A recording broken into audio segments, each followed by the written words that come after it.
Tapi untuk kasus-kasus tertentu yang kemudian kita memiliki atensi atau publik memiliki atensi, maka pimpinan LPSK dengan persetujuan 2 orang sudah bisa langsung dengan langkah-langkah proaktif gitu. Langkah-langkah proaktif ini tidak didasari pada permohonan lebih dulu, Mbak. Stand by. On the record. Halo Sobat Antara, selamat datang kembali berjumpa dengan saya Suwanti di podcast Antara on the record. Sobat Antara, belakangan kita tahu ya ada sejumlah atau beberapa kasus yang menyita perhatian publik dan juga media. Dan ini melibatkan satu lembaga, namanya Lembaga Perlindungan Saksi dan Korban atau LPSK. Nah, kali ini kita akan ngobrol sebetulnya seperti apa kerja-kerja dan juga mekanisme termasuk juga proses yang dijalankan oleh LPSK ini dalam memberikan perlindungan hukum kepada masyarakat yang membutuhkannya tentu saja. Karena itu sudah ada bersama saya saat ini adalah Mas Wawan Fahrudin selaku Wakil Ketua Lembaga Perlindungan Saksi dan Korban LPSK. Halo Mas Wawan, apa kabar? Baik, Mbak. Terima kasih ini sudah berkenan ya mampir di podcast Antara untuk kita ngobrol. Siap. Soal LPSK ini. Oke. Mas Wawan, kayaknya kita bisa ngobrol soal LPSK, cara mudahnya adalah kita dengan masuk lewat contoh-contoh kasus kali ya. Kalau belakangan kita bisa membicarakan soal kasus yang ramai soal tewasnya gitu ya, diplomat muda Indonesia. Kalau kita bisa sebutkan inisial ADP begitu, dan ini kan menyita perhatian publik dan sampai LPSK pun ikut hadir dalam perlindungan keluarga almarhum termasuk istri dari almarhum gitu ya. Mungkin bisa cerita Mas Wawan dari contoh kasus seperti ini, hal yang dilakukan oleh LPSK sebetulnya seperti apa sih gitu ya, dan apa yang bisa masyarakat pelajari dari kasus yang hadir belakangan ini? Ini sebuah petanda baik ya, petanda baik bahwa pembuktian material itu penting di dalam mengungkap sebuah kejadian tidak pidana. Oke. Artinya kesaksian dan bukti itu menjadi sesuatu faktor yang penting untuk bisa mengungkap terangnya sebuah tindak pidana. Nah, kesadaran akan untuk orang melaporkan sebuah terjadinya tindak pidana ini, bahwa dalam konstruksi KUHP kita itu lebih banyak kemudian menekankan pada perlindungan bagi para pelaku tidak pidana, baik itu tersangka, terdakwa maupun terpidana ya.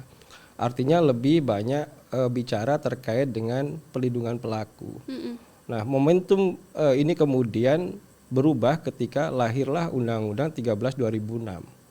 Nah, Undang-Undang 13/2006 ini kemudian memberikan perspektif baru bahwa saksi dan korban ini merupakan satu faktor penting bagi terungkapnya tindak pidana. Oleh karena itu ada perubahan paradigma untuk menggeser, ada pergeseran paradigma yang tadinya kemudian hanya memberikan perlindungan kepada pelaku, sekarang korban dan saksi pun diberikan perlindungan. Gitu. Makanya arti pentingnya LPSK ini menjadi penting di situ gitu ya. Bagaimana LPSK hadir untuk bisa memberikan perlindungan bagi saksi maupun korban. Termasuk kasus yang terakhir ini ya, bahwa terjadinya kalau kita bisa menyampaikan ada indikasi tidak pidana misalnya ya, kita sampaikan ini masih indikasi ya, karena masih ada proses di dalamnya.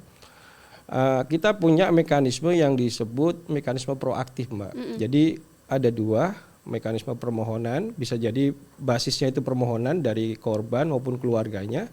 Bisa jadi kemudian karena kita memiliki atensi, publik memiliki atensi, kemudian LPSK turun kepada keluarga untuk menjajaki kebutuhan perlindungannya seperti apa. Nah, kasus ADP tadi itu satu di antara banyak kasus yang kemudian LPSK memiliki atensi terhadap hal itu. Gitu. Nah, makanya kemudian sampai hari ini ada beberapa kemudian dari mulai keluarga ya, dari mulai istri, kemudian kakaknya, kemudian anaknya, kemudian orang tuanya juga hari ini menjadi mengajukan permohonan kepada LPSK gitu. Permohonan tersebut kan diajukan terlebih dahulu. Kemudian sebenarnya prosesnya adalah ada analisis terlebih dahulu gitu ya. Nah, tentu harus memenuhi 2 syarat ya. Pertama, tentu memiliki syarat yang sifatnya formil. Jadi syarat formil itu ada kelengkapan identitas, kemudian yang kedua itu terkait dengan adanya laporan atau dokumen dari Apgakum ya, aparat penegak hukum. Jadi administratif gitu ya Mas? Sifatnya ya? administratif, kemudian kronologis terjadinya tidak pidana. Ini syarat formil yang harus dilengkapi oleh para saksi maupun korban. Nah, selain itu kemudian juga harus memenuhi aspek atau syarat material. Nah, syarat material ini menjadi penting karena di pasal 28 Undang-Undang 31 2014 ini menjadi pintu masuk kita untuk bisa memberikan pelindungan bagi para pemohon untuk yang kemudian jadi terlindungi LPSK. Nah, syarat materialnya itu ada 4, Mbak. Pertama adalah terkait dengan sifat pentingnya keterangan. Ini menjadi aspek paling penting bagi kami LPSK untuk bisa memberikan pelindungan bagi para saksi maupun korban. Yang kedua, apakah ada tingkat ancaman di situ yang membahayakan jiwa. Nah, kemudian tadi yang Mbak sampaikan juga di awal, kita juga akan melakukan analisis medis dan psikologis terkait dengan kejiwaan dari saksi maupun korban. Nah, yang terakhir terkait dengan rekam jejaknya. Apakah ini para korban ataupun saksi ini pernah menjadi pelaku tidak pidana, ini akan menjadi pertimbangan kita untuk bisa memberikan pelindungan. Kira-kira 2 hal itu yang menjadi syarat untuk bisa menjadi terlindungnya LPSK. Mas Wawan, tapi ketika bicara ini ada mekanisme proaktif begitu dan juga ada tadi lewat permohonan. Oleh saksi dan korban. Sebagian besar atau lebih banyak yang mana sih sebetulnya laporan yang diterimakah atau memang upaya-upaya proaktif yang dilakukan sama LPSK nih terhadap kasus-kasus yang perlu perlindungan saksi korban ini? Iya, tentu yang paling banyak permohonan reguler ya, basisnya permohonan gitu. Meskipun kan begini ya, Mbak, kita mesti harus jujur mengakui bahwa meskipun kita kalau lihatin data hari ini ya, LPSK itu yang masuk permohonan ke kami per hari ini itu sudah 11.811. Kalau kita perbandingkan dengan tahun lalu di akhir Desember 2024 itu hanya 10.217. Artinya masih 3 bulan ke depan. Bisa jadi kemudian ya kita mungkin tidak berharap ya itu ya. Tapi kalau kita estimasi bisa jadi angkanya bisa sampai 14.000 misalnya seperti itu. Tapi begini Mbak, kalau kita misalnya kemudian membandingkan dengan tingkat kejahatan yang terjadi di Indonesia misalnya, data Polri itu kan menyebutkan lebih dari 300.000 ya. Artinya hanya berapa persen itu? Kan masih sangat sedikit ya, gitu ya. Kalau melihat dari banyaknya laporan mungkin ya, tadi disebutkan sampai 11.000 nih sampai saat ini. Itu teratas mungkin bisa disampaikan kasus ya, jadi seperti gini Mbak, apa sih? Memang kalau kita mau mengklaster ya, mengklaster tidak pidana hari ini memang masih didominasi pada tidak pidana pencucian uang. Nah, itu pun sebetulnya bukan dalam konteks perlindungan ya. Nanti saya akan coba uraikan lebih detail lagi ya terkait dengan perlindungan ya. Tapi korban TPPU ini seperti kayak investasi bodong, robot trading dan segala macam itu korbannya ini puluhan ribu Mbak. Puluhan ribu, kemudian karena dia termasuk kemudian tidak pidana pencucian uang, nah ini kan tidak pidana tertentu yang kemudian korbannya itu berhak dilindungi oleh LPSK karena dia tidak pidana pencucian uang ya. Nah, hanya saja kemudian mereka hanya meminta kita untuk menghitung restitusinya. Gitu. Jadi ganti kerugian gitu ganti kerugian yang dikenakan kepada pelaku ya. Nah, inilah yang kemudian dari 11.800 tadi yang saya sampaikan. Nah, 7.000 atau 6.800-an lah ya. Ini hanya restitusi dari TPPU. Gitu ya. Jadi itu. Nah, yang kedua itu yang terbesar adalah tindak kekerasan seksual anak. Angkanya spesifik bisa terhadap anak begitu? Ya betul. Itu bisa sampai mungkin ya saya coba cek datanya terakhir itu ada 1.119. Itu. Cukup besar ya? Cukup besar Mbak. Nah kemudian yang ketiga terbesar itu tidak pidana lain. Nah kenapa kemudian tidak pidana lain itu dilindungi LPSK? Jadi LPSK itu hanya melindungi korban dan saksi tidak pidana tertentu Mbak. Kalau kami sebutnya ada 9+1 lah ya. Biar kayak tren yang lain-lain itu kan. Kalau permainan begitu ya kemarin ya. Ada 17+8 gitu ya. Nah kami menyebutnya 9+1. Nah 9 itu tidak pidana tertentunya itu ada yang tadi itu ya kekerasan seksual, ada tindak pidana perdagangan orang, ada tindak pidana pencucian uang, ada penyiksaan, terus kemudian ada terorisme, ada pelanggaran HAM berat gitu ya. Yang jumlahnya 9, yang pada prinsipnya adalah tindak pidana terorganisir gitu. Nah, plus 1 itu tindak pidana lain yang kemudian korban maupun saksinya terancam jiwanya. Nah, ini kemudian menduduki posisi ketiga terbesar. Setelah tadi itu TPPU, kemudian KSA ya, kekerasan seksual anak, dan tindak pidana lain tadi gitu. Itu 3 terbesar hari ini masuk permohonan ke LPSK. Ini kan permohonan berarti dari seluruh Indonesia ya, sampai 11.000 di saat ini begitu ya. Sementara LPSK ini adalah lembaga yang bekerja di pusat di Jakarta tentunya saat ini. Kemudian gimana nih cara untuk bisa menjangkau permohonan-permohonan yang mungkin datangnya ini dari daerah atau proporsinya apakah memang lebih banyak yang dari Jakarta dan sekitarnya atau di daerah juga memang banyak, kemudian cara menjangkaunya seperti apa untuk sampai bisa diselesaikan, diberi perlindungan gitu, Mas? Iya, memang sampai hari ini tuh setelah 17 tahun LPSK berdiri ya Mbak, kami baru memiliki 5 kantor perwakilan. Satu di Jogja, kemudian di Medan, 3 kita aktivasi di tahun ini tuh di Semarang, Surabaya, dan Kupang. Baru 5 gitu. Nah, pemilihannya atas dasar apa sih kelima wilayah ini, Mas? 5 wilayah ini kita pilih pertama tentu dengan melihat jumlah tindak pidana terbesar ya di situ ya, jumlah permohonannya paling besar, kemudian penduduknya banyak, kemudian luas wilayahnya juga luas gitu ya, makanya kemudian itu menjadi target kita untuk mendirikan kantor perwakilan. Idealnya memang kita menginginkan supaya seluruh provinsi minimal itu ada kantor LPSK, karena kan tindak pidana ini kan bukan hanya terjadi di perkotaan, apalagi cuma di Jakarta misalnya ya. Apalagi akses keadilan ini kan menjadi hak semua warga negara. Betul, gitu. Pasti. 3 tahun terakhir ini kemudian kita membangun sebuah komunitas yang kita sebut pelindungan saksi dan korban berbasis komunitas. Nah, jadi masyarakat yang bergerak di situ. Ya betul. Jadi ada semangat voluntary, ada semangat berbasis gotong royong gitu ya. Mereka bergabung dalam komunitas yang disebut Sahabat Saksi dan Korban. Sampai hari ini sudah ada di 14 provinsi dengan jumlah relawan itu lebih dari 1051 sebetulnya pasnya itu. Gitu. Jadi inilah kemudian yang membantu kami untuk bisa memberikan atau membantu ketika ada saudara-saudara mereka di lingkungan sekitarnya itu ketika menjadi korban tindak pidana. Gitu. Apa kemudian yang dilakukan nih Mas Wawan? Karena kan kalau LPSK jelas ya satu kelembagaan tersendiri, kemudian bisa punya wewenang untuk memberikan perlindungan hukum di situ ya. Kalau para sahabat saksi dan korban ini apa yang kemudian bisa dilakukan? Pada dasarnya mereka memang pekerja-pekerja kemanusiaan, Mbak. Mereka adalah NGO ya, atau mereka LSM, mereka pekerja kemanusiaan gitu. Memang sehari-hari mereka melakukan pendampingan terhadap kerja-kerja kemanusiaan gitu ya. Enggak mesti ya korban tindak pidana gitu. Tapi dengan keberadaan LPSK kemudian mereka membantu. Misalnya begini. Kalau misalnya terjadi ada tindak pidana di sekitar mereka gitu ya, mereka akan membantu mengajukan permohonan. Kan permohonan kami itu kan sifatnya itu kan sudah membuka semua kanal ya.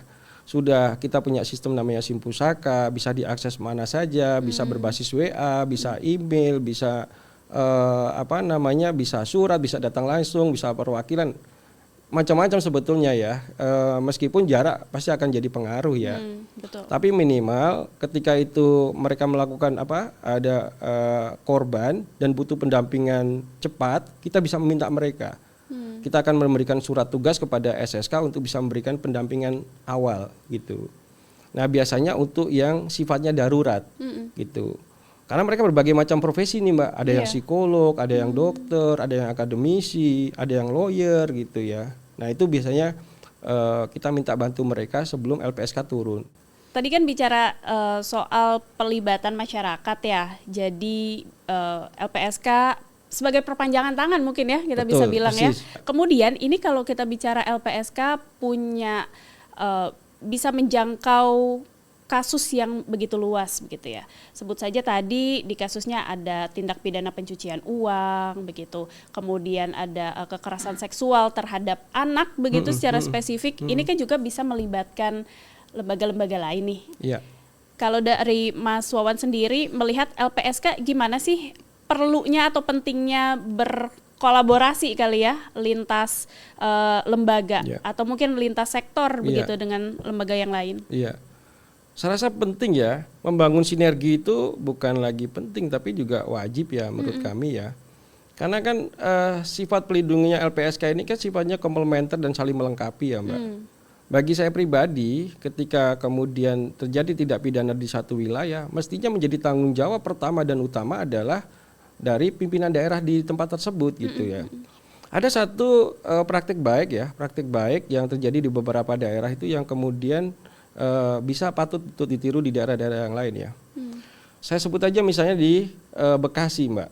Bekasi itu ada seringkali kemudian terjadi tindak pidana pengeroyokan. Jadi orang jalan kaki tiba-tiba nggak tahu salah apa kemudian disiram air keras, tiba-tiba oleh dikeroyok. Orang tidak dikenal gitu ya. Tiba-tiba dibacok gitu ya. Nah, ini kan di dalam perspektif LPSK kalau kita mengacu kepada Undang-Undang 31 ini kan bukan termasuk tindak pidana tertentu. Ya, yang kemudian korban maupun saksinya tidak bisa kita berikan pelindungan. Tapi ada kemudian kebijakan dari pemerintah daerah Bekasi itu dengan rekomendasinya LPSK mereka bisa memberikan bantuan medis gitu. Hanya cukup dengan rekomendasi LPSK gitu. Nah harapannya kesadaran pemerintah daerah itu juga terbangun di daerah-daerah yang lain gitu ya. Ini bentuk sinergi yang nyata. Yang kedua kaitannya dengan tadi ya terutama untuk memberikan pelindungan itu kan bukan hanya pelindungan fisik, bukan hanya pemenuhan hak prosedural, tapi juga ada bantuan Mbak, ada bantuan medis, rehabilitasi psikologis, bahkan kita memberikan psikososial modal usaha ya. Nah biasanya kita bekerja sama dengan lembaga-lembaga yang kemudian punya concern di situ. Dalam kasus kekerasan seksual anak misalnya, seringkali kemudian kita rekomendasikan untuk ditangani DP3A di kabupaten kota tersebut atau UPT PPA di provinsi gitu ya. Kalau kemudian mereka tidak memiliki anggaran, kita akan bantu biaya transportasinya, gitu. Nah, sinergi-sinergi itu sebetulnya sudah kita lakukan dan berjalan sampai hari ini, gitu. Termasuk13. Sinergi dengan di DPR ini kan bermitra gitu ya dengan Komisi 13. Betul ya Mas ya. Ini gimana nih, karena Komisi 13 juga kan mendorong bahwa LPSK bisa disejajarkan dengan lembaga penegak hukum yang lain begitu, termasuk mendorong dengan adanya revisi RUU begitu ya, dari perlindungan saksi dan korban. Sejauh ini update-nya seperti apa nih Mas Wawan? Ya. Jadi memang ada 2 PR besar ya LPSK hari ini Mbak ya. Kita berharap bahwa DPR kemudian bisa mengakomodir termasuk salah satunya tuh masukan-masukan dari LPSK. Harapan kami tentu pertama adalah idealnya LPSK ini menjadi satu kesatuan sistem dalam sistem peradilan pidana. Jadi bukan hanya kepolisian, kejaksaan, pengadilan dan pemasyarakatan ya, tapi juga ada pelindungan saksi dan korban di dalamnya gitu ya.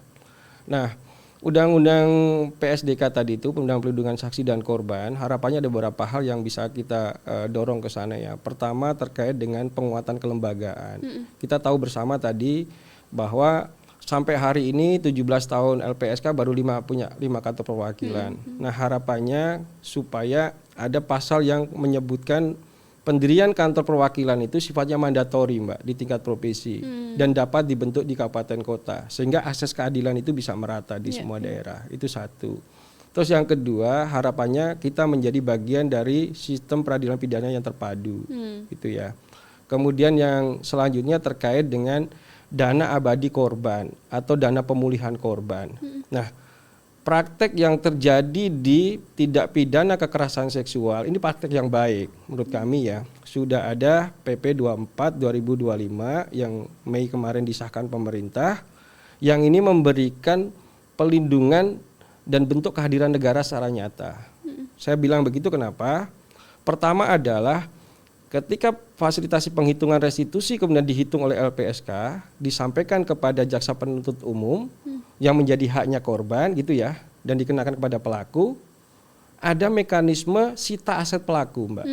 Nah ketika sita aset pelaku kemudian dihitung dan tidak mencukupi untuk membayar restitusi tadi, maka ada yang disebut restitusi kurang bayar.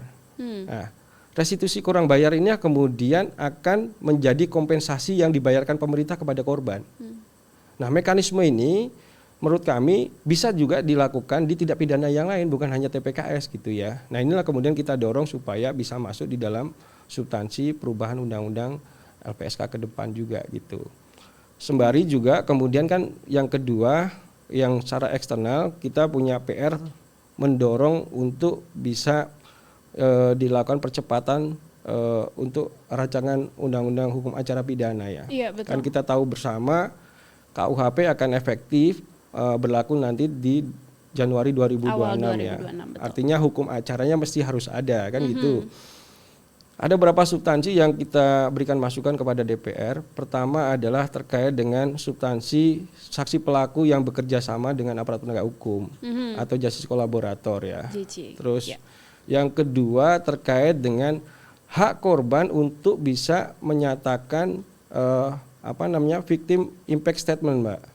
Ini dampak kerugian korban akibat tindak pidana. Kan ruang untuk menyampaikan ini kan nggak pernah ada selama ini. Nah, makanya victim impact statement ini kita dorong supaya menjadi satu bagian dari rancangan hukum pidana, hukum acara pidana juga gitu. Nah itu selain tadi ya dana pemulihan korban ya, itu tiga hal itu menurut kami untuk bisa memberikan keterkaitan ya antara undang-undang pelindungan saksi dan korban dengan rancangan hukum acara pidana. Jadi menitik beratkan bahwa korban adalah pihak yang memang membutuhkan untuk mendapatkan perlindungan dan juga pemulihan. Betul, iya. Saya jadi pengen bertanya mengenai contoh kasus lain nih, Mas Wawan. Kalau tadi kita bicara mengenai ada indikasi tindak pidana begitu ya dari tewasnya seorang diplomat muda Indonesia, kali ini kita ngobrolin soal beberapa aktivis yang bersuara misalnya di media sosial, kemudian ada juga yang turun ke jalan dan lain sebagainya gitu ya. Ada beberapa dari mereka yang dilakukan penangkapan begitu. Ini LPSK berperan seperti apa nih kalau dalam kasus seperti ini misalnya? Iya. Sejak peristiwa akhir September kemarin ya.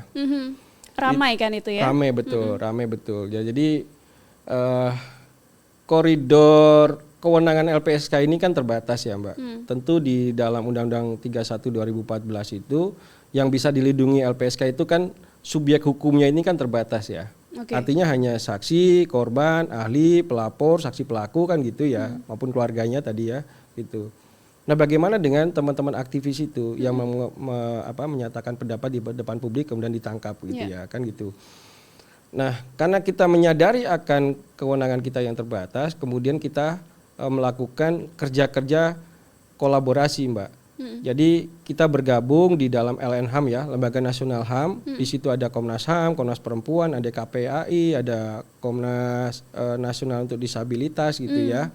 Kita bergabung di situ, kemudian melakukan kerja-kerja kolaboratif gitu. Jadi ada 7 termasuk LPSK, LNHAM itu yang kemudian melakukan berbagai upaya untuk melakukan investigasi dan pengumpulan fakta. Nah, sampai hari ini kemudian ada 17 permohonan yang sudah masuk ke LPSK dari teman-teman yang kemarin menyatakan pendapat itu gitu. Semua jadi, aktivis ada 17 laporan ada berarti? 17 laporan, betul. Kalau kita klaster itu ada klaster korban, ada klaster keluarga dan ada klaster pendamping, Mbak. Itu ada di 6 kota besar itu. Dari mulai Jakarta, Makassar, kemudian ada di Surabaya, Jawa Timur ya, Kediri gitu ya. Kerja LPSK adalah untuk memberi perlindungan gitu ya terhadap saksi dan korban, yang mana seringkali tadi juga sudah sempat disinggung, seringkali bersinggungan dengan adanya ancaman-ancaman tertentu dan lain sebagainya. Kalau LPSK-nya sendiri nih, Mas Wawan, apakah pernah mendapatkan sebutlah intimidasi begitu dalam upaya untuk melindungi saksi korban ini? Sejauh ini seperti apa sih? Saya belum dan jangan pernah ada ya. Jangan pernah ada harusnya ya. Kalaupun iya itu kan memang bagian dari risiko pekerjaan ya. Tapi kita akan meminimalisir itulah tentu ya. Makanya kan dari pimpinan LPSK ini kan kita juga diberikan pendampingan untuk keamanan juga untuk kerja-kerja kesehariannya gitu. Tapi saya pribadi dan moga-moga 4 tahun ke depan nggak pernah ada itu ancaman itu ya. Dan potensi itu pasti akan selalu ada. Dan ya kita niatkan ibadah aja Mbak. Mas Wawan, ini supaya kerja-kerja LPSK ke semua daerah di seluruh Indonesia begitu ya, semakin bisa memberikan perlindungan hukum terhadap saksi dan korban yang juga inklusif. Apa yang akan dilakukan dalam waktu dekat ini? Dan kemudian gimana LPSK bisa disebut sebagai, atau gimana indikatornya ketika LPSK bisa menjalankan tugasnya sudah sesuai track yang memang direncanakan sejak awal gitu? Iya. Tentu sebagai lembaga nasional hak asasi manusia, LPSK ini kan selalu mengedepankan inklusivitas ya, dan keberpihakan kepada kelompok rentan, terutama perempuan, anak dan disabilitas gitu. Kalau kita lihatin Mbak, dari mulai pembagian dari sarana prasarana sajalah gitu ya. Dari mulai ruang permohonan, ada ruang permohonan anak pun dipisah gitu ya. Pembagian tim di LPSK juga menghitungkan proporsi ada perempuan dan laki-laki. Kalau misalnya ada korban anak, psikolognya kita harapkan itu perempuan, apalagi korban pemerkosaan itu kita harapkan perempuan. Kemudian mengedepankan empati gitu ya. Pengetahuan dasar terkait dengan hak asasi manusia ini menjadi pengetahuan wajib bagi seluruh insan LPSK gitu. Jadi kalau soal inklusivitas pasti ini menjadi faktor penting yang harus kita kedepankan. Kira-kira yang gitu, memang Mbak. dijadikan prioritas begitu ya. Persis, iya. Oke, kemudian Mas Wawan, mungkin ada yang ingin disampaikan buat publik di seluruh Indonesia bahwa tadi jangan sampai takut begitu atau memiliki kekhawatiran untuk bertindak sebagai saksi, dan supaya mempunyai keberanian untuk bisa melaporkan, karena ini kan adalah sesuatu hal yang memang dilindungi hukum di Indonesia. Seperti apa pesannya? Iya, tentu harapan kami ya, masyarakat semakin sadar hak-haknya. Ada hak yang kemudian masyarakat memiliki ketika menjadi saksi dan korban, dan saya jamin dan pastikan bahwa negara melalui LPSK hadir untuk bisa memberikan perlindungan bagi mereka gitu. Dan itu saya menggaransinya. Menggaransi ya, karena memang secara regulasi hukum juga memang kita dilindungi ya. Iya. Begitu. Oke Mas Wawan, ini terima kasih banyak, kita sudah ngobrol Sama-sama, Mbak. tentang LPSK dan bagaimana kerja-kerjanya untuk memberikan perlindungan hukum ya kepada para saksi dan korban. Tentu saja kita bisa ngobrol di lain kesempatan. Terima kasih. Terima kasih sekali lagi. Dan pemirsa Antara, itulah ngobrol saya dengan Mas Wawan Fahrudin selaku Wakil Ketua Lembaga Perlindungan Saksi dan Korban. Jangan lupa untuk menyimak podcast Antara di antaranews.com dan kanal YouTube Antara TV Indonesia. Kita akan jumpa lagi di episode podcast Antara berikutnya. Sampai jumpa.